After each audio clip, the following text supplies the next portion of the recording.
संतप्त मानस शांत हूँ जिनके गुणों के गान में, हे वर्धमान महान जिन विचरे। अब वो जो बात अपन ने पहले चर्चा की थी, जिसका इंतजार था, प्रतिक्रमणम वगैरह प्रत्याख्यान आलोचना की चर्चा आरंभ हो रही है। आगे जो गाथाएं आने वाली हैं, उन गाथाओं की उत्थानिका का ये कलश है। इसके पहले उन्होंने ये स्थापना की कि मोह राग द्वेष जो हमारी वर्तमान पर्याय में हो रहे हैं, वो हमारी गलती से ही हो रहे हैं, हमारे ही अज्ञान भाव से हो रहे हैं, हमारे ही प्रमाद भाव से हो रहे हैं, और अब उसकी हमको सुधारने का क्या उपाय है।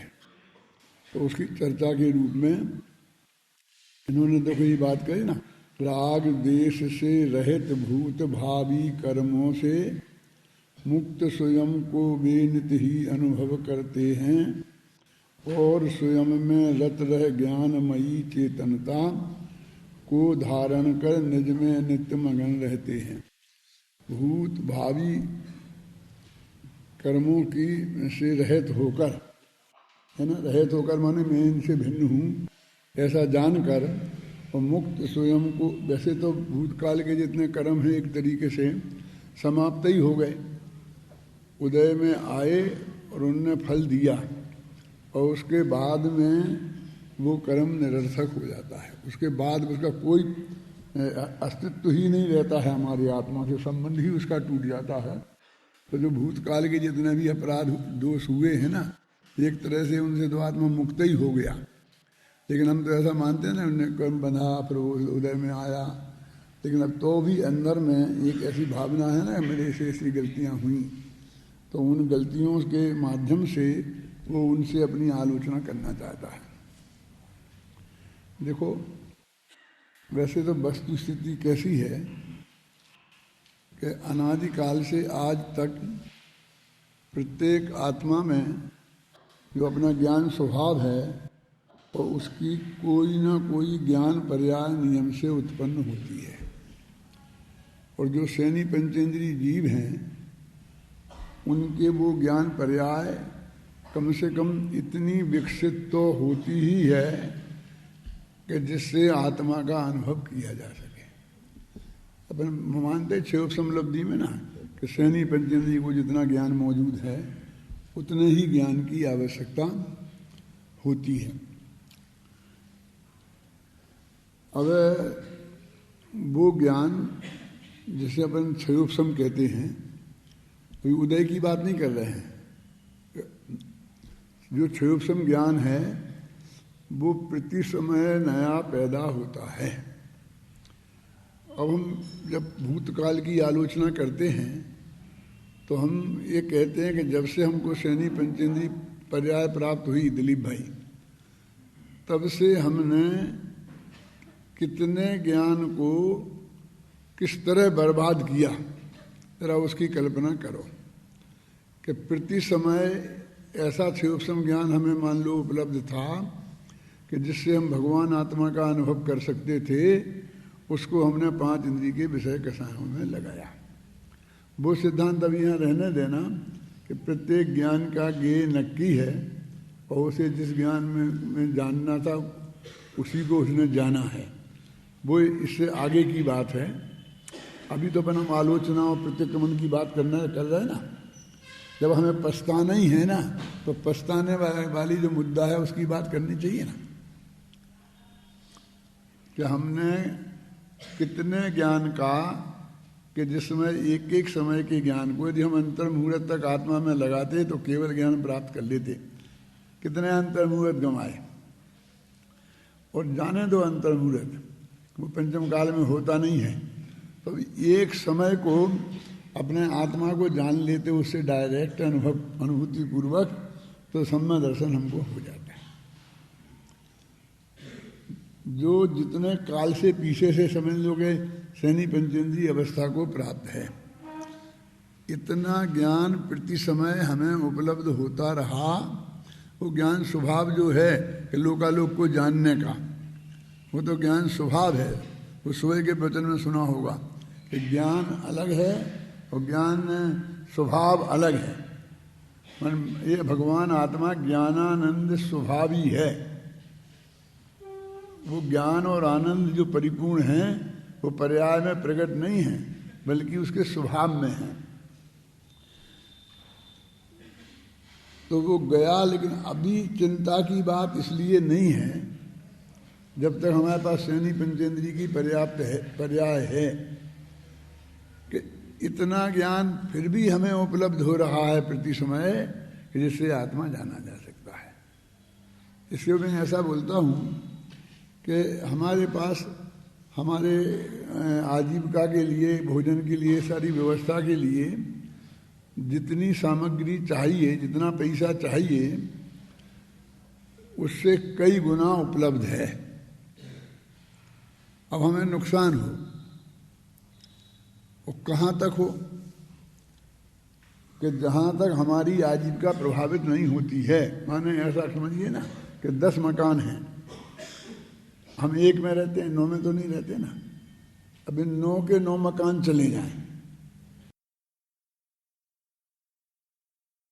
उसमें रह रहे, उसमें उसी आराम से रह सकेंगे ना।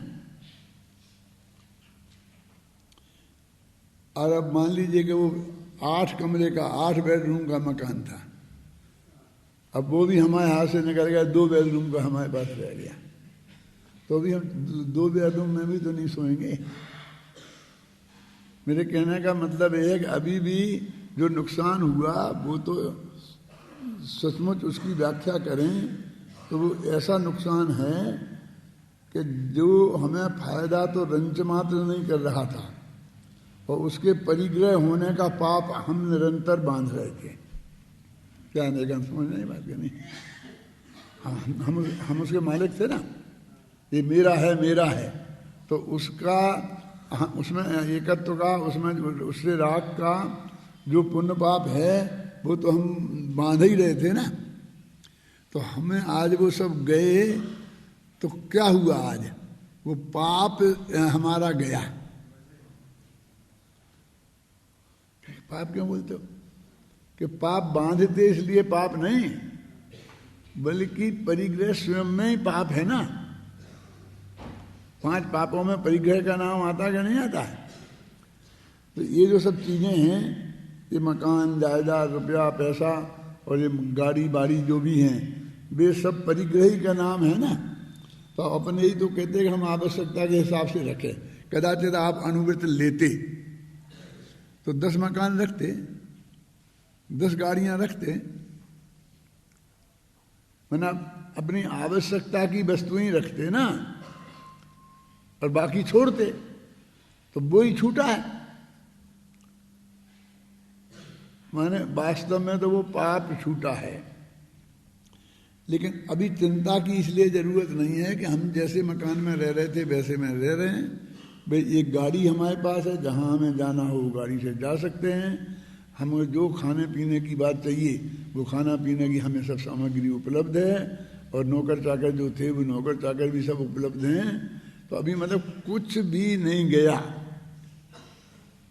जो हमारे काम में नहीं आता था। यदि वो गया तो हमारा एक बंगला था, समझ लीजिए कहीं कोई भी XYZ शिखर जी में था, अब वो चला गया। क्या है, कब से नहीं गए? 10 साल से नहीं गए, और आगे आगे की कोई विचार तो नहीं था। तो क्या क्या गया और क्या रहा, है ना? ऐसे ही अब ज्ञान पे घटित करो कि इतना सूक्ष्म ज्ञान हमारा बर्बाद हुआ कि जिसमें कई दफे सम्मा दर्शन हो जाता, कई दफे केवल ज्ञान हो जाता। लेकिन अब चिंता की बात इसलिए नहीं है क्योंकि अभी भी हमारे पास उपलब्ध ज्ञान जो है उसमें वो ताकत है कि वो आत्मा को जान करके आत्मा सम्मा दर्शन की प्राप्ति हो कर सकता है।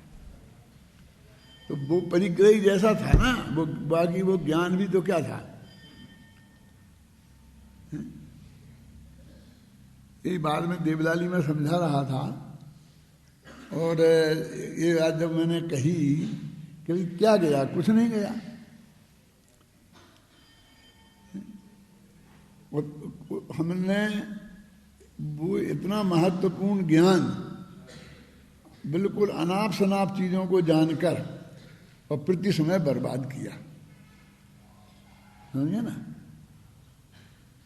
तो मोटाने जी बोले अच्छा अपन उससे नहीं करते बर्बाद, जैसे पैसा जोड़ते हैं ऐसे उसे जोड़ लेते। क्यों? दिमाग में तो आती है ना बात, भाई जैसे हम पैसा जोड़ लेते हैं, मकान जोड़ लिए, सब इकट्ठे किए, तो वो ज्ञान भी तो जुड़ के अभी कितना ढेर सारा हो जाता है ना। क्या करते हम? उसको यूज नहीं करते, मतलब कि भाई ऐसा नहीं होता।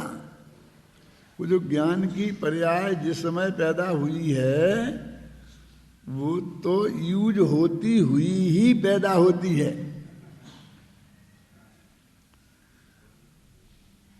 तुम ये तो कर सकते थे कदाचित कि उससे तुम आत्मा जान लेते, लेकिन तुम कुछ नहीं जानते और उसका स्टोर कर लेते, ये संभव था ही नहीं।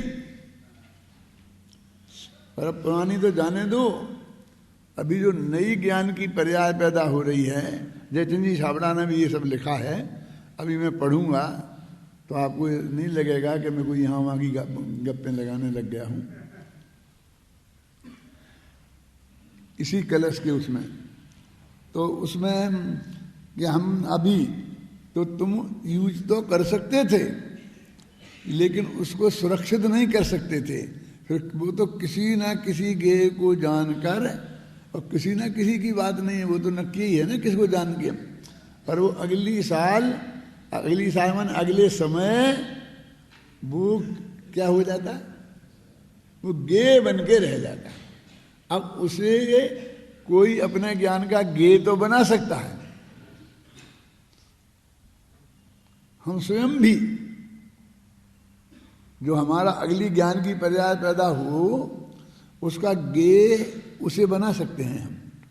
स्मृति बोलते ना, जैसे आप स्मृति ज्ञान है तो हम पुरानी बातें याद करते हैं कि नहीं, कि मैंने ऐसा जाना था, मैंने ऐसा देखा था, ये किया, तो अब वो गेय तो बन सकता है। अब वो ज्ञान, उसका ज्ञान बना तो खत्म तुम्हारे लिए कम से कम। हालांकि वो ज्ञान की पर्याय है तो तुम्हारे ज्ञान का भी गेय बनेगी, तो ज्ञान रूप गेय बनेगी, लेकिन वो जानने के काम कभी नहीं आएगी। वो जानने में आने के काम तो अनंत काल तक आ सकती है। अनंत काल बाद तुम्हें केवल ज्ञान होगा, तब उस केवल ज्ञान में भी वो एक ज्ञान पर्याय तुम्हारे जानने में आ जाएगी। यानी उसका अस्तित्व तो खत्म नहीं हुआ है, मैं ये कहना चाहता हूं। लेकिन अब वो तुम्हारे लिए ज्ञान के रूप में कभी काम नहीं आएगी। इसे मैं कहते यूज्ड, वो यूज्ड ज्ञान है। एक दफे जो यूज हो गया, अब वो दोबारा ज्ञान जानने के काम नहीं आता, और उसे यूज होने से बचाया नहीं जा सकता। क्या यदि ऐसा पैसे में होता तो कैसा, कि आज हमने पैसे को दान देके सदुपयोग कर लिया, यदि हम उस पैसे को सदुपयोग नहीं करते तो हम बचा लेते हैं, अभी तो यही हमारे पास रहेगा वो पैसा। लेकिन यदि ऐसा होता कि वो बच तो सकता ही नहीं है, वो अगले समय तो चला ही जाएगा, तुमने अच्छे काम में यूज कर लो तो कर लो, और नहीं तो चला जाएगा।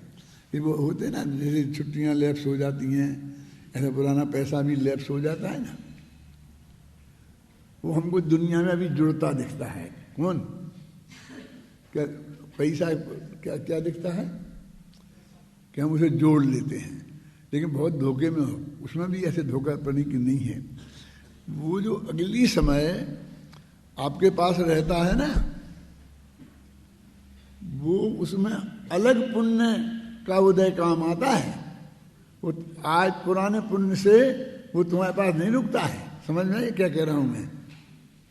उसकी तुमको अलग से कीमत देनी पड़ रही है। आ गया ख्याल में? देखा, मैं समझता हूं सब विद्यार्थियों के ख्याल में आ गया होगा। यानी अगले समय में हमारे अनुकूल सामग्री प्राप्त होने का पुण्य हमारे पल्ले में नहीं था, तो किसी भी ताकत से उसको रोका नहीं जा सकता था। तो ज्ञान जैसा ही वो रुपया पैसा भी है, परिग्रह भी वैसा ही है। इसलिए कहते जब जब तेरे पुण्य का बीता नहीं करार, और तब तक तेरे माफ हैं अवगुण करो हजार। वो पुण्य हर समय बीता नहीं है ना, अभी वो खलास नहीं हुआ पूरा, इसलिए वो नया नया उदय में आता है। वो उसकी वजह से तेरे को टिका है। अब तुम कहता है कि आज चला गया, वो नहीं चला गया, वो तेरा पुण्य खत्म हो गया है? वो तो अलग था ही, तेरे से पड़ा हुआ अलग था ही, तेरे उपयोग में आ ही नहीं रहा था। लेकिन वो पुण्य था जिसकी वजह से वो तेरा नाम पे चढ़ा हुआ था, वो पुण्य खलास हो गया। तो कितना घाटे का सौदा है ये परिग्रह। ये बाई जो सामग्री है जो हमारी उपयोग में आ रही, उस आवश्यकता से जो अधिक वाली है, उसकी निरर्थकता पे आप गंभीरता से विचार करो। अब अपनी तो बात ज्ञान की चल रही थी कि वो ज्ञान पर्याय जितनी यूज हो गई वो हो गई। अब उससे पछताने से क्या फायदा कि मैंने इतना ज्ञान इस तरह से बर्बाद किया। इतना अभी तेरे पास है ना। और दुर्भाग्य की बात ऐसी है कि ये अभी इन पर्याय में, मनुष्याधिक पर्यायों में ऐसा है कि वो अगले समय नष्ट हो सकती है। केवल ज्ञान होने की बात तो नहीं होगी। फिर हम असैनिकी पर्याय में जा सकते हैं ना, और असैनिकी पर्याय में गए तो बस आत्मा के जानने वाली बात खत्म हो गई बस। तो कितनी सेंसेबल बात है, मतलब उसके प्रति हमारा सतर्क होना कितना अत्यंत आवश्यक है। हम असैनिक हो जाएंगे विनय बाबू, ऐसा नहीं है, बेहोश हो जाएंगे, फिर दोबारा होश में आए ही नहीं। तो बेहोशी में पहले से सम्यक दर्शन होगा तो कायम रहेगा, तो नया पैदा नहीं होगा। जो लिखा है ना पूज्यपाद स्वामी ने समाधि शतक में कि मत्तोपी उन्मत्तोपी, वो सम्यक दृष्टि जीव आधा पागल हो जाए, उसका नाम है मत्तोपी, और उन्मत्तोपी माने पूरा पागल हो जाए। हम शराब मराब पी लेते हैं ना, तो आधे से पागल कुछ देर के लिए हो जाते हैं, और उन्मत्त माने तो पूरे ही पागल हो जाते हैं। तो वो भी वो सम्यक दर्शन कायम रह जाता है। वो त्रिकाली ध्रुव में अपनापन वहाँ कायम रहता है, उसमें ऐसा लिखा है। लेकिन ऐसी हालत में तुम नया सम्यक दर्शन पैदा कर लोगे, ये संभव नहीं है। मैंने हमारे ज्ञान की वो पोजीशन हुई कि जो हम फिर सम्यक दर्शन की प्राप्ति नहीं कर पाए तो फिर वो नुकसान होगा, और जिसकी भरपाई नहीं होगी। तो मैंने वो आपको जुड़ता नहीं है, ऐसा समझ लो कि ये तो यूज हो करके ही बाहर आता है। जैसे बन के खाना है ना, तो बढ़िया बिल्कुल आपके मन का खाना बना। अब आपने कही मुझे भूख नहीं है तो मैं नहीं खाऊंगा, तो ये कल के लिए रखा नहीं जाएगा। ये एक खाना ऐसा ही है कि बस जैसे 1 घंटे के इधर यूज हो जाना चाहिए, नहीं तो ये यूज करने लायक ही नहीं रहेगा, ये कूड़े करकट में फेंकना पड़ेगा।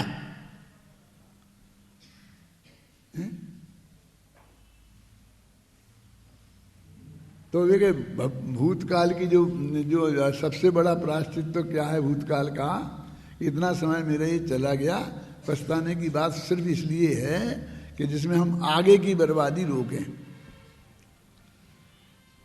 वो तो गया, और वर्तमान की बात देखें तो मोटी मोटी ऐसी ही है, क्योंकि वो तो ऐसी यूज होके ही आई है। ज़्यादा आगे एक समय में तू क्या कर लेगा। और भविष्य की अभी बात भविष्य की है। देखो मैं जयचंद छाबड़ा का भावार्थ पढ़ता हूँ, उसमें लिखा है सीधा जिनका राग देश दूर हो गया है, अपने चैतन्य स्वभाव को जिन्होंने अंगीकार किया है, और जिनका अतीत अनागत और वर्तमान कर्म का ममत्व दूर हो गया है, ऐसे ज्ञानी सर्व पर द्रव्यों से अलग होकर चारित्र अंगीकार करते हैं। ये तीन विशेषण तो उन्होंने ऊपर से पहले दे दिए कि जिनको ये हो गया है, इसमें अतीत अनागत और वर्तमान के कर्म का ममत्व दूर हो गया है, ये भी दे दिया। उस चारित्र के बल से कर्म चेतना और कर्म फल चेतना से भिन्न जो अपनी चैतन्य के परिणमन स्वरूप ज्ञान चेतना है, वे उसका अनुभव करते हैं। यानी कहाँ से आरंभ होता है और ये केवल ज्ञान तक पहुँचाने वाले हैं। यहाँ यह तात्पर्य समझना चाहिए कि जीव पहले तो कर्म चेतना और कर्म फल चेतना से भिन्न अपनी ज्ञान चेतना का स्वरूप आगम प्रमाण, अनुमान प्रमाण और सुसंवेदन प्रमाण से जानता है। ये विधि है क्या कि हमारे पास तीन चीजें हैं, एक तो आगम प्रमाण है और एक है अनुमान। अनुमान प्रमाण है तर्क, अनुमान से माने तर्क से, युक्ति से, और तीसरा संवेदन। इन तीन के द्वारा हम उस भगवान आत्मा, उसका ज्ञान चेतना को जाने। कर्म चेतना और कर्म फल चेतना और ज्ञान चेतना का मोटा मोटा स्वरूप तो आप लोगों के ख्याल में होगा ना, पहले समझाया है। कर्म चेतना माने करने का भाव होना, खास कर पर में। क्यों पर में? क्यों? क्योंकि स्व में करना तो ज्ञान ही होता है, आत्मा का काम तो ज्ञान ही है, फिर वो तो ज्ञान ही चेतना हो जाएगी ना। कि करूं करूं करूं ऐसा जो भाव है उसका नाम है कर्म चेतना, माने कर्म के संदर्भ में चेतना। कर्म माने काम करना। ये जैसे सुबह उठते ही आज मुझे बहुत काम निपटाने हैं, अपन शाम को बना के पर्चा लिख के रखते हैं ना, फिर सुबह बना लेते हैं आज दिन भर क्या क्या काम करना है। वो कर्म के प्रति चेतना कि क्या क्या करना है, इसका नाम है कर्म चेतना। अब दूसरी है कर्म फल चेतना। कर्म फल चेतना ये भोग का भाव, कर्ता और भोक्ता होता है ना, तो कर्म चेतना माने कर्तृत्व भाव और कर्म फल चेतना माने भोक्तृत्व भाव। एक इंद्री से अशनि पंचेंद्री तक ये कर्म फल चेतना की प्रधानता होती है। मतलब क्या? ऐसे करने का भाव उतना ज़्यादा नहीं होता। जैसे वृक्ष खड़े हैं, अब ठंडी हवा आई तो उसे भोग रहे हैं, गर्म आई तो उसे भोग रहे हैं, कोई काट रहा तो उसे भोग रहे हैं, पानी डाल रहा तो उसे भोग रहे हैं। जो भी है अनुकूल प्रतिकूल, बस उन्हें तो भोगना, भोगने की ही प्रधानता है। भोग प्रधानता है माने क्या? यानी वे ऐसा नहीं कि वे अपने सोच सोच के भोग रहे, उन्हें तो भोगत नहीं है। जो भी संयोग हैं आए, माने उनके हाथ में कुछ ऐसा है नहीं। जैसे नगो दिया उसके हाथ में क्या है? ये जल है, अग्नि है, वायु है, वनस्पति है। अग्नि को तो जल नहीं जलना है, ये वनस्पति हैं। फिर आपको दो इंद्री तीन इंद्री से दिखने लगता है चींटियाँ को दौड़ती दौड़ती यहाँ वहाँ से वहाँ, जरा से एक चीनी का दाना मिल जाए तो यहाँ से लेके वहाँ तक। उस एक चींटी से 100 गुना बड़ा कीड़ा मरा मरा मिल जाए तो 100 चींटियाँ इकट्ठी होके और उसको खींच खींच करके अपने बिल तक ले जाने की कोशिश करती हैं। एक कर्म चेतना की थोड़ी शुरू हुई। और जो सैनी पंचेंद्री क्या हो गया, मन का क्या हो गया, अरे बस ऐसे करना करना करना करना। व्यापारी है तो व्यापारी सोचेगा, नौकरी पैसा वाला नौकरी की सोचेगा, महिलाएं हैं तो ये रोटी बनाना, ये बनाना, ये बनाना। जो करने का भाव है। अब इन थोड़ी की प्रधानता और गुणवत्ता को समझाने के लिए कहता हूँ कि बहुत सी माताएं बहनें कर्म चेतना की इतनी प्रधानता वाली होती हैं कि उन्हें बनाकर खिलाने में जितना मजा आता है खाने में नहीं आता। पुरुषों में भी ऐसे होते हैं व्यवस्थापक, कि सारी बढ़िया बिस्तर की व्यवस्था करना, हर एक को बैठने की बढ़िया करना, हर एक ने करना, कमरे में गर्मी नहीं हो व्यवस्था करना, पंखे चल रहे कि नहीं चल रहे सब ठीक करके, तो बस जब प्रवचन शुरू हो गया, अब सब जन भाई आराम से सुनो, अब वे जाके बस थोड़े सुस्ता लेते हैं। क्या मतलब वे कर्म चेतना वाले हैं, बोले उन्हें तो करना और बढ़िया से फिर हो गया। सब इतने लोगों ने आया, सुना, देखा, पूजा करी, तो आपने क्या किया कि हमने व्यवस्था करी ना। वे कर्म चेतना वाले। और कुछ ऐसे होते हैं कि अजगर करे न चागिरी, पंछी करे न काम, और दास मलूका कहे गए सबकी दाता राम। जो कुछ होगा हम तो वो सुन लेंगे, बस हम तो बैठेंगे शांति से, और जो आएगा जो चलेगा कि नहीं, ऊपर की क्लास है ना वो अच्छी चल रही है, ये झंझट हमको नहीं है, हम तो यहाँ बैठे हैं, जो अच्छी बुरी जैसी चलेगी वो सुन लेंगे, हिल नहीं सकते। ये भोग की प्रधानता वाले, भोग की प्रधानता वाले मानो शास्त्रीय भाषा में क्या है उसका नाम, कर्म फल चेतना। और आत्मा का असली काम तो जानना है, और ज्ञान के प्रति चेतना वो ज्ञान चेतना है। और फिर आत्मा को जानने के प्रति चेतना तो वो तो असली ज्ञान चेतना है, सीधी मुक्ति के में ले जाने वाली है। तो कहते पहले कर्म चेतना, कर्म फल चेतना और ज्ञान चेतना का निर्णय करें। काय से करे? आगम से, अनुमान से और सुसंवेदन प्रमाण से। यानी पहले एक जानने का क्रम ये है और उसका सिद्धांत दृढ़ करता है। आजकल एक जो प्रवृत्ति चली है मोक्षुओं में कि बहुत पढ़ लिया, अब क्या होता है पढ़ने सुनने से, क्या होता है? ऐसी वृत्ति वाले आपको यहाँ मिल जाएंगे, यहाँ मतलब अपने आसपास में, समझे ना, बहुत सुन लिया, बहुत पढ़ लिया, अच्छा बहुत सुन लिया, तो 2 मिनट जरा हम पूछ लेते हैं आपने क्या क्या सुन लिया। क्यों? ये जो हम बता रहे हैं बोल देख सुनना आप, और फिर बताना कि ये सुना था आपने कि नहीं सुना है, ये तो नहीं सुना, तो बहुत कैसे सुन लिया।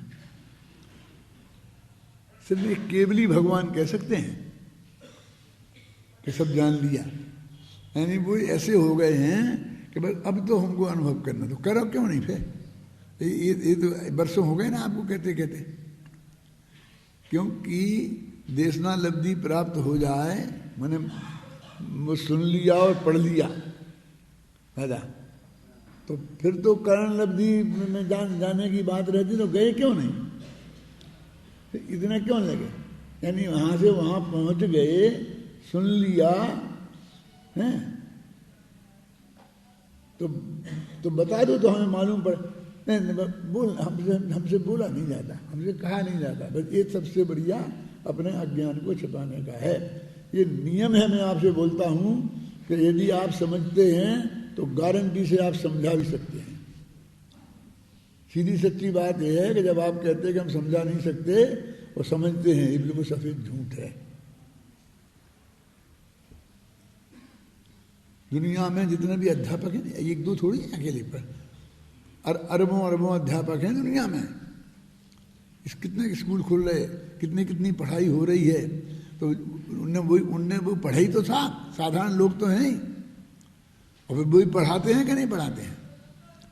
जो समझ लिया वो समझा सकते हैं कि नहीं? तो ना एक बोल सकते हैं, ना वाणी में आ सकता है, ना लेखनी में आ सकता है। अनुभव कहाँ करना है, तो करते क्यों नहीं हो? लगे तो बिल्कुल ऐसी बाह्य प्रवृत्तियों में है। अकेला जिनवाणी पढ़ना और जिनवाणी सुनना, ये 2 महापाप छोड़े हैं उनने बस, और बाकी के जितने पाप होते हैं एक गृहस्थ जीवन में, उनमें एक नहीं छोड़ा।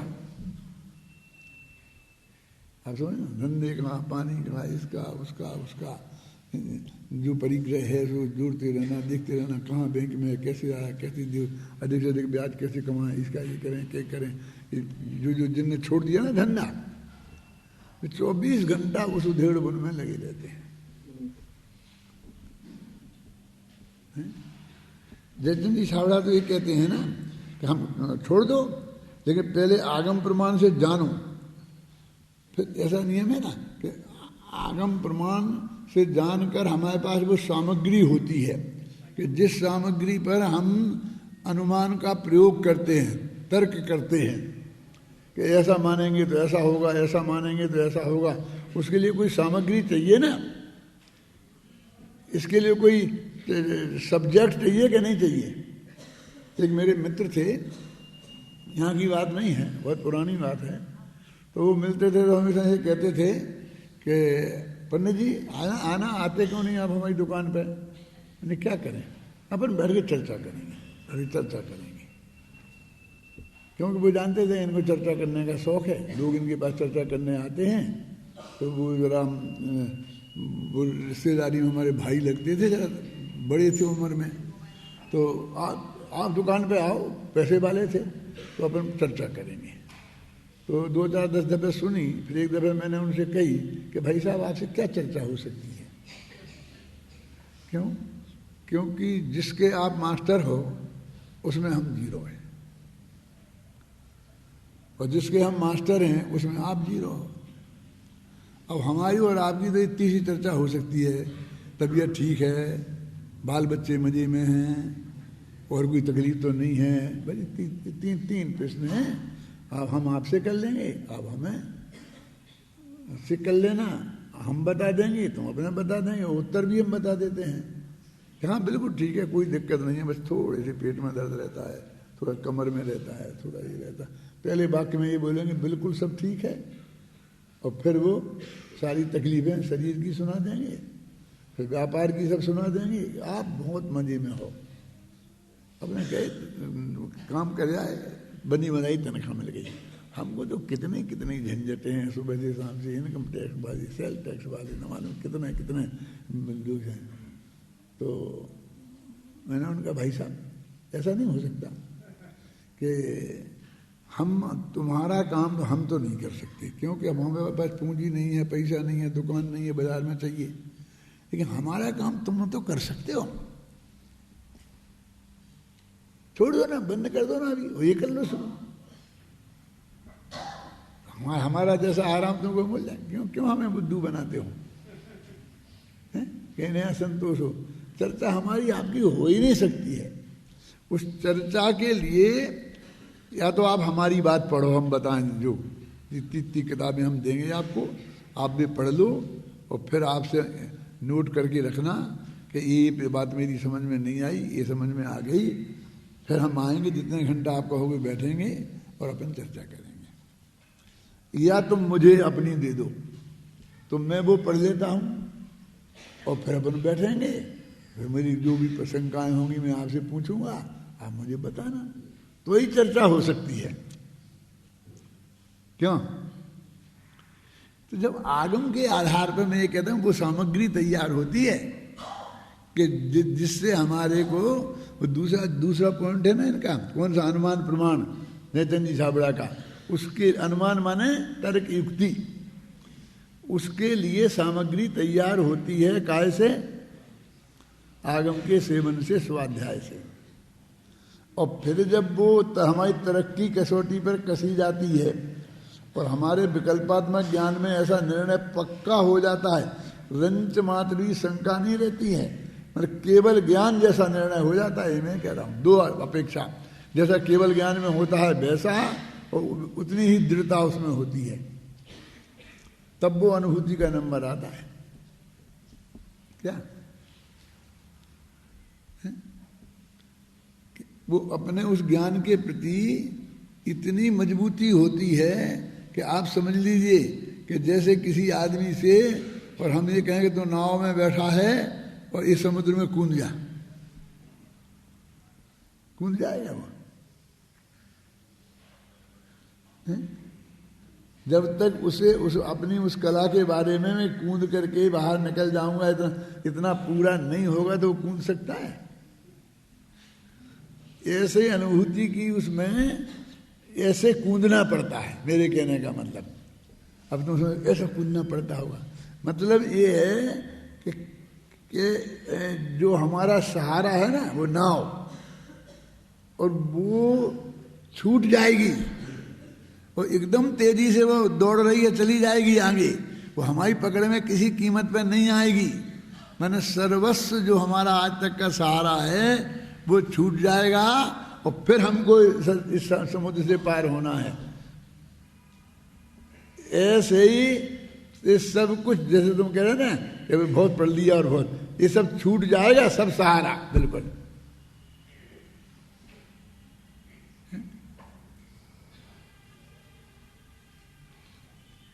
क्या अंदाजा नहीं लगा? क्योंकि अंदाजा लगता है तो चेहरे पे अलग टाइप के भाव आते हैं। कभी ये कहे कि मैं दीक्षा ले लूंगा, अभी तुम दीक्षा का अर्थ समझता नहीं है। क्यों? कितना बढ़िया, फटाफट बस कपड़े को खोल दूंगा, ऐसा कर दूंगा, थोड़ी सर्दी से सहन करनी पड़ेगी, हम बैठे जाऊंगा, भाई आराम से जाएंगे, लोग हाथ पैर जोड़ेंगे, फिर भी करेंगे, फिर जाके आहार कराएंगे, बढ़िया बढ़िया माल मसाले खिलाएंगे। कोई समझता है? ये समझता है? अरे छोड़ने का मतलब ये है कि फिर तेरे को 1 मिनट भविष्य में कोई व्यवस्था नहीं है बस तेरे पास, समझे ना? और दूसरा करेगा कि नहीं करेगा इसकी कोई गारंटी नहीं है। अरे सब बहुत है करने वाले, क्या बात करते, तो हो गया तो कर लें आप, यानी आप समझे बिल्कुल। आप समझे ना कि मैं तो बना के वो कमा के खाऊंगा ही नहीं, चाहे भूखों मर जाऊं, ख्याल में आई ना? नहीं, बहुत खिलाने वाले, इस श्रद्धा के साथ नहीं ली नग्न दिगंबर दशा नहीं ली जाती है। फिर वहीं शुरू हो जाएगा समाज कैसी नालायक है, और समाज की ये है, फिर फलाना का ऐसा है, फलाने का ऐसा है जी, वहाँ है जी, 50 तरह की बातें शुरू हो जाएंगी सब है? सारी धर्मशालाएं वो क्या हो जाएंगी? कौन से कहलाते आजकल नाम नया बना है? संत निवास। ये संत निवासों के भरोसे घर नहीं छोड़ा जाता है।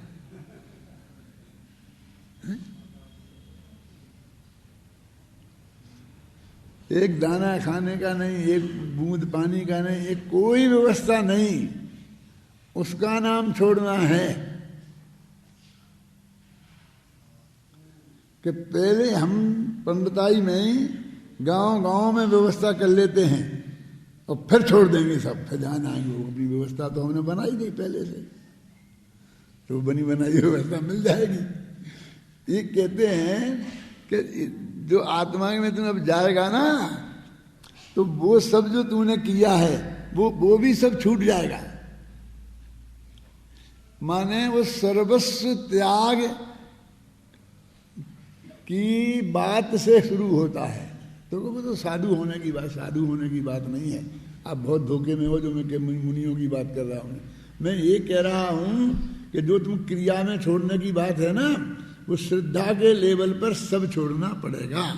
बिल्कुल मेरा कुछ है ही नहीं। अभी तुम चारित्र के लेवल पर तो ये रखा और एक छोड़ा, ऐसा होगा।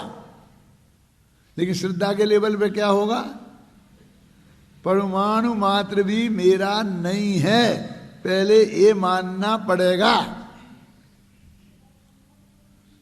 पर मैं रंच मात्र भी मेरा चलता नहीं है, आज तक चला नहीं है, भविष्य में भी चलेगा नहीं। ख्याल में आई ना?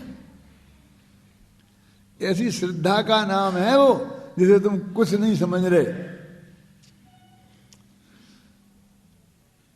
अनुव्रत महाव्रत लोगे तो ये रखा और एक साथ, अनुव्रत में तो खैर है ही कि ये इतना ये रख लिया, इतना ये रख लिया। वो महाव्रत में भी है कि भाई श्वेतांबर कहेंगे कि वो 14 चीजें रख सकते हो, 14 उपकरण होते हैं। फिर कोई थाना वाले कहेंगे उनके 17 होते होंगे, मुझे पता नहीं किसके कितने होते हैं। फिर अपने दिगंबर भी कहेंगे 3 तो रख सकते हैं, 3, एक पीछी, एक कमंडल और एक कोई किताब शास्त्र। क्यों? ये कुछ नहीं, ये श्रद्धा के लेवल में वे तीन भी नहीं। क्यों आप समझते हैं कि हम सामायिक करने बैठे, कितने खरीदते? 6 घड़ी के लिए, है ना? और हमारे वहीं पीछी रखी है, और वहीं कमंडलू रखा है, वहीं किताब रखी है। अभी एक बंदर आएगा भाई पूछी ले जाएगा, दूसरा आएगा कमंडल उठा के ले जाएगा, तीसरा किताब ले जाएगा। क्या करोगे? हैं? फिर क्या करोगे बोलो? हैं? तुम्हें कल्पना ही नहीं है तुम्हें कि हम जंगल में ऐसी जगह बैठेंगे, सामायिक करने के बैठेंगे, वो 3 ताले के अंदर सब रख रखा करके बैठेंगे, इतनी सारी व्यवस्था होगी, पहले लगे होंगे। अभी तुम्हें ऐसी है ही नहीं। जो असली साधुता है उसकी तुम्हें कल्पना तक नहीं है किसी को। तुम्हें तो होना नहीं है ना, तो कल्पना तो तुम्हें हो सकती है ना, क्यों? मतलब वो जो 2 घंटे के सामायिक में बैठना है, उसमें हम उसकी रक्षा के लिए कुछ नहीं होंगे। हमारी आंख खुली नहीं होगी। आंख खुलने के बाद मिल जाए तो बहुत बढ़िया, और नहीं मिले तो नहीं मिले, फिर क्या करेंगे?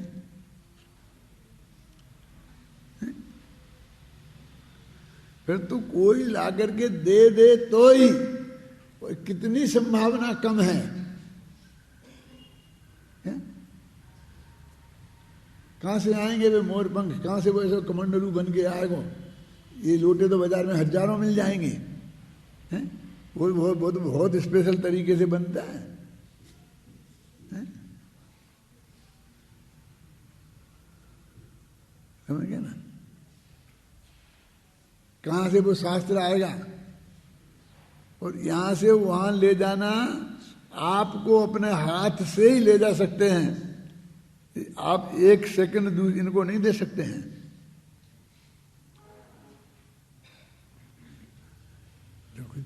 क्या बात करते हो? क्या बात करते हैं? वो तो उसी के पराधीन हो गए ना, तो उसके बिना तुम्हारा चलेगा नहीं। अब वो पिछी लेना वाला लाया कि नहीं, साथ में कमंडल लाया कि नहीं लाया, एहसास लाया कि नहीं लाया। अब वो पिछी नहीं लाएगा तो फिर आगे हम बैठेंगे कैसे? इसे सफाई करके बैठ सकते हैं ना, हम बैठ ही नहीं सकते, जैसे खड़े खड़े रह जाएंगे।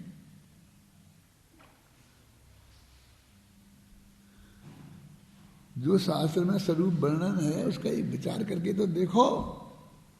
श्रद्धा के लेवल पे कुछ परद्रव्य से हमारा कोई संबंध नहीं है, लेकिन एक दफे कल्पना में करके तो देखो।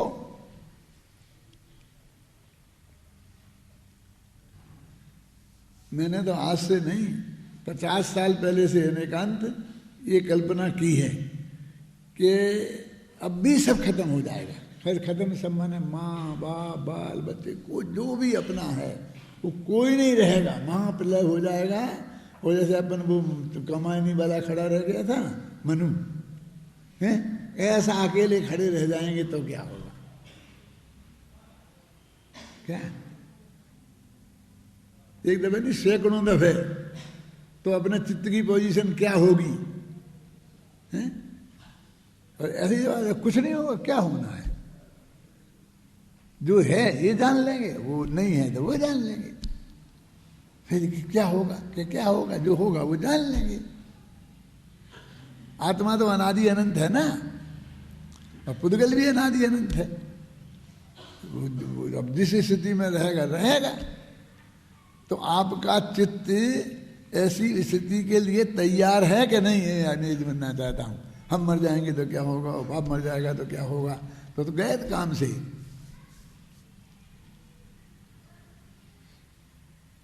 शांति जी, मुनि अवस्था ये सब बुद्धि पूर्वक छोड़ने का नाम है।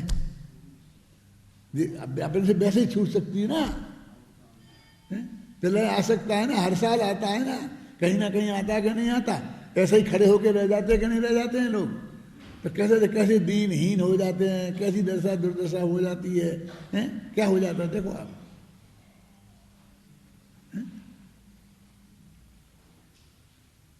हम कहते क्या कुछ नहीं, पीछे का मंदिर रखे रहेंगे, अरे रखे रहेंगे। तुमसे अभी जाओ, आज एक रात ऐसा करना कि घर की कुंडी मत लगाना और सो जाना सब। कुंडी समझ गए ना? अंदर की वो चटकनी मतलब जो भी लगाते हो जिसके यहाँ जो हो, चाहे वो कुछ नहीं है, चाहे वो ऐसा हाथ मारे टूट जाए, लेकिन उसके भरोसे तुम सो जाते हो भले आदमी, नहीं तुम्हें नींद नहीं आती है। क्यों? नहीं, बंदर आने लग गया ना, बहुत डिस्टर्ब कर देते हैं, लेकिन जंगल में बंदर ही बंदर हो गए, कैसे रखाओगे और बंदरों से किसी का मन नहीं। रोजाना सामायिक करोगे नहीं क्या सुबह शाम से 3 घड़ी के नहीं। भूमाई पिछली रहन में कशिप निद्रा। मेरे कहने का मतलब ये है कि इन अवस्थाओं के बारे में हमने विचार नहीं किया, कह दिया हो गया, ये खत्म हो गया, ये पढ़ लिया, ये पढ़ लिया। अब मैंने अंदाजा लगवाया है आपको कि क्या पढ़ना। देखो, आगम प्रमाण, अनुमान प्रमाण समझना, फिर उसका सिद्धांत दृढ़ करता है। ये जो अवृत, देश व्रत और प्रमत्त अवस्था भी होती है, और अब अप्रमत्त अवस्था होती है। फिर एक इस क्रम से बढ़ोगे आगे, तब जीव अपने स्वरूप का ही ध्यान करता है। उस समय उसने जिस ज्ञान चेतना का प्रथम सिद्धांत किया था, देखो सिद्धांत किया था पहले और छूटी है बाद में, उसमें लीन हो जाता है। फिर श्रेणी चढ़कर, लीनता कैसी, श्रेणी जैसी, और केवल ज्ञान उत्पन्न करके साक्षात ज्ञान चेतना स्वरूप था। इनने जयचंद जी छाबड़ा ने 2 पैराग्राफ में बिल्कुल मिथ्यात्व की भूमिका से ले जा करके और आपको मोक्ष में खड़ा कर दिया। मैंने ये पढ़ लिया था, इसलिए मैं उसको आपको ये सब बातें बता रहा था कि भाई क्या पंडित जी ने पूरी प्रक्रिया बता दी, और तुम कोई प्रक्रिया को पार ही नहीं करना चाहते हो, तुम प्रक्रिया का उल्लंघन करना चाहते हो। ये प्रक्रिया ऐसी नहीं है जिसका उल्लंघन किया जा सके। ये गुणस्थान की जो प्रक्रिया है ना, आप पढ़ते हो ना, गन्ना जी पढ़ाते हैं, आवक जावक नक्की है ना, ये कहाँ से कहाँ पहुँच सकते हो, कहाँ से कहाँ पहुँच सकते हो। ऐसा थोड़ी है कि सीधे कहीं से कहीं पहुँच जाओगे, है कि नहीं? एक सुनिश्चित प्रक्रिया है कि नहीं? तो वो आगम का सेवन, युक्ति का अवलंबन, परंपरा, गुरु का उपदेश, फिर आत्मा का अनुभव, फिर अनुभव के बाद में वो दृढ़ प्रतीति कि सारा जगत में परमाणु मात्र भी मेरा नहीं है, ना मैं उसका करता हूँ, ना मैं भोगता हूँ, ना मेरी इच्छा के अनुसार सारा जगत में कुछ भी होगा। वो महा परम स्वीकृति कितनी केवली जैसी, क्या इनमें तो परमावगार सम्यक्त होता है। वो परमावगार समझ, अरे होगा परमावगार छोड़ो, लेकिन ये जो चौथे गुणस्थान में सम्मा दर्शन होता है और उसके और केवल ज्ञानी के सम्मा दर्शन में कुछ फर्क नहीं है, क्योंकि दोनों का नाम छायक है। चौथे में छायक हो जाता है कि नहीं हो जाता है? चौथे में छायक हो जाता है। और वो आत्मा का लिखा ना, आत्मा का अनुभव हुए बिना होगा, इन 4 से छेद में निकले बिना होगा। नहीं वो शुद्धोपयोग नहीं होता, वो फलाना होता है। अरे तुम नाम जो रखना हो रख लेना, मैं तो कहता हूँ ये होता है कि नहीं बिना ही नाम के, हैं? आत्मा का सीधा आत्मा ज्ञान में आता है कि नहीं, पहली बात नक्की समझ लेना कि आज तक सीधा आत्मा किसी के जानने में नहीं आया। जितने भी सिद्ध हो गए उन सबके में भी सबने पहले आगम और युक्ति से जाना है, उसके बाद वो जाकर के अनुभूति का विषय बनता है। माने देश ना लब्धि के बिना कभी भी करण लब्धि नहीं होती। बस सीधी सच्ची बात, ये भाषा ही है, शास्त्रीय भाषा। अब वो क्या समझता थी, इतना पढ़ लिया ना, बहुत पढ़ लिया ना, बहुत सुन लिया ना, लेकिन बहुत किसे कहते हैं? अभी जीरो ही तो हुआ नहीं है, जीरो का ही तो पता नहीं है, त्रिकाली ध्रुव तो पता नहीं है। सब बहुत बड़ा बहुत बड़ा बहुत बड़ा। मैं तो एक दफे हो गया, आज तो संडे है ना, आकुलता नहीं है ना, तो मैं किसी की भलाई बुराई के लिए नहीं कहता हूँ, लेकिन जो भी सौभाग्य से दुर्भाग्य से मुझे बड़े से बड़े लोगों से, धर्म के क्षेत्र के बड़े लोगों से मिलने का प्रसंग बना है, तो जब भी मुझे मौका मिला मैंने ये त्रिकाली ध्रुव की चर्चा करने की कोशिश की। क्या इसलिए कि परीक्षा करने के लिए नहीं, इसी भावना से कि मैं कम से कम इनकी तरफ इनका ध्यान आकर्षित करूं कि ये मूल मुद्दे की चीज ये है। तो 90% के 99% रस ही नहीं लेते। हाँ हाँ हाँ, बस फिर दूसरी बात करने लगते हैं। हाँ हाँ हाँ, दूसरी बात करने लगते हैं। तो वो महिलाओं जैसी प्रवृत्ति कि भाई दो महिलाएं बात करेंगी मंदिर के बाहर खड़ी होकर के, तो एक अपनी सास होगी ना बुढ़ी, तो वो बहू की खूब बुराई करेगी, तो दूसरी जो बहू है ना वो कहे हाँ हाँ ऐसा ऐसा ही है, ऐसा ही है माँ जी, ऐसा ही है, ऐसा ही है। और फिर वो रुक नहीं पाएगी कि जी अपनी सास की बुराई शुरू करेगी। तो वो अम्मा जी नहीं कहेगी नहीं नहीं ऐसी नहीं होती, हाँ हाँ ऐसे ऐसे ऐसे, क्योंकि उसकी हाँ में हाँ नहीं मिले तो हमारी कैसे सुने वो।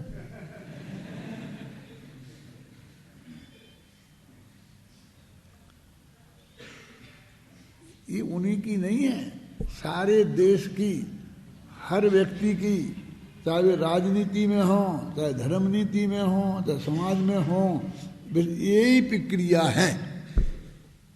क्या 90% बातें मैं आपको बता सकता हूँ कि क्या बातें करते हैं वे। अभी मैं 10 पेज में ये लिख सकता हूँ कि महिलाएं क्या बातें कर सकती हैं, फिर मैं 2 संत बैठ के क्या बातें कर सकते हैं, 2 पंडित बैठ के क्या बातें करेंगे, 1 पंडित 1 सेठ बैठ के क्या बातें करेंगे, मैं सब लिख दूंगा और 99% सही निकलेगी।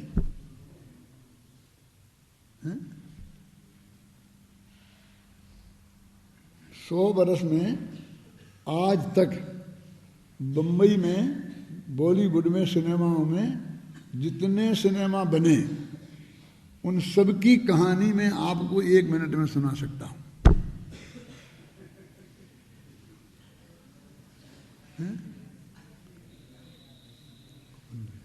सुना दो।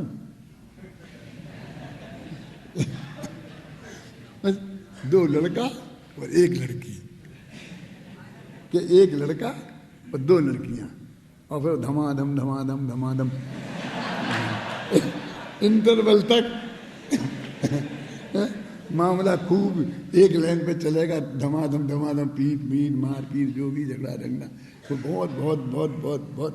यदि अंत में वो दिखाना है, बुरी हालत दिखानी है, ट्रेजेडी बनानी है, तो खूब मजा, इतना खूब खेल रहे हैं, कूद रहे हैं, नाच रहे हैं, इतने मगन हैं, बहुत बहुत बढ़िया बढ़िया बढ़िया, क्लाइमेक्स पे पहुंचा देंगे। और फिर बस उसके बाद में, इंटरवल के बाद में गिरना शुरू होगा, तो गिरते गिरते गिरते ऐसा हो जाए। और यदि अंत में बनाने हैं सुखी, और ये तो पहले दिखाएंगे खूब दुख, इतना इतना इतना इतना इतना इतना, और फिर बस इंटरवल के बाद फिर गाड़ी उल्टी घूमेगी और बस खत्म। क्या होगा? और होना क्या है, 99% तो ये होना है कि 2 लड़का और 1 लड़की थी ना, तो 1 लड़का मरा जाएगा और दूसरा लड़का और लड़की की शादी हो जाएगी, फिर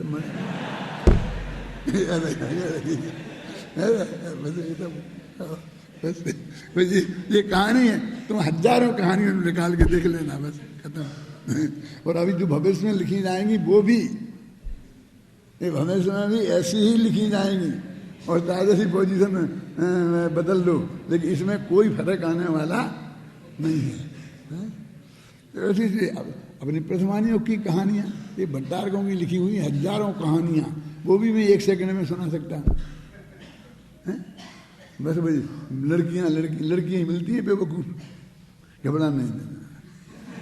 क्या बस 1 लड़की थी, वो ऐसी थी, फिर वो उसने किया, फिर मुनि महाराज आए तो उसने उसकी जब देखा नहीं, तो महाराज की निंदा हुई, तो मर के सूखली हुई, फिर आगे कुकली हुई, फिर ऊपर गई, फिर नीचे 8-10 दफे नीचे ऊपर जाएगी, और फिर कोई पूछेगा, दुर्गंधा हुई कि कैसा क्यों क्या कर, तूने मुनि की निंदा की थी, ऐसा हुआ था इसलिए तेरा ऐसा हुआ, अब ऐसा नहीं कर, फिर वो भक्ति करेगी तो फिर स्वर्ग जाएगी, तो ऊपर से 2-4 दफे ऊपर नीचे आएगी, और फिर बस 5 मिनट सो के मोक्ष चली जाएगी, बस कहानी खत्म।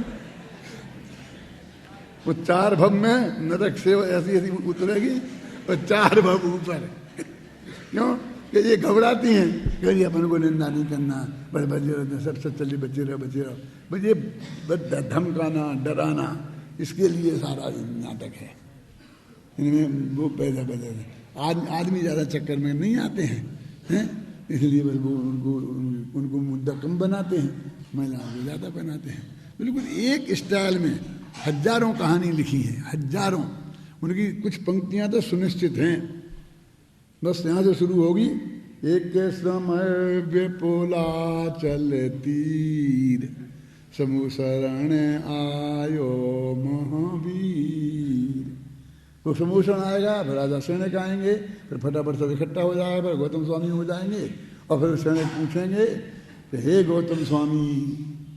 गौतम स्वामी कहेंगे हे महावीर, आज तो मुझे धन कुमार की कहानी सुननी है।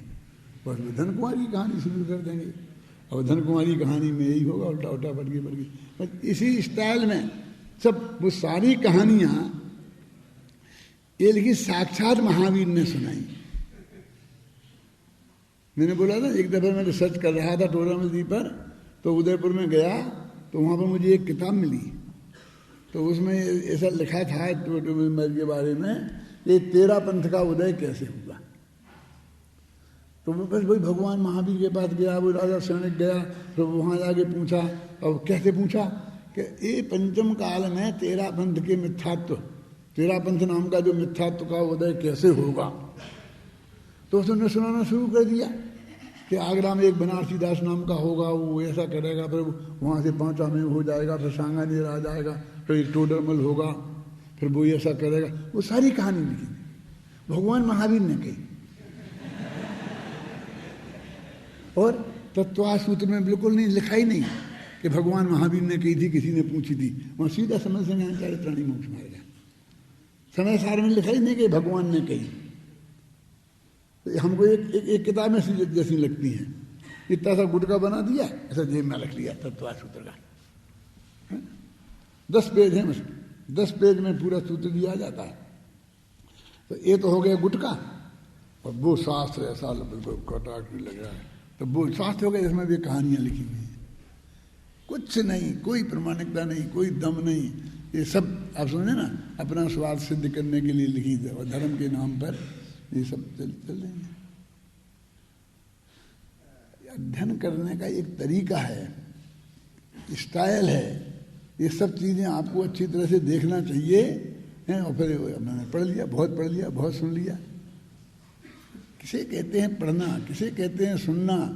अभी हमें कुछ सुनना पढ़ना आता है, ना सुनना आता है, ना समझना आता है, ना विचारना आता है, अनुभव क्या चीज़ है अभी ये पता ही नहीं है, और बस सब बात होती जा रही है।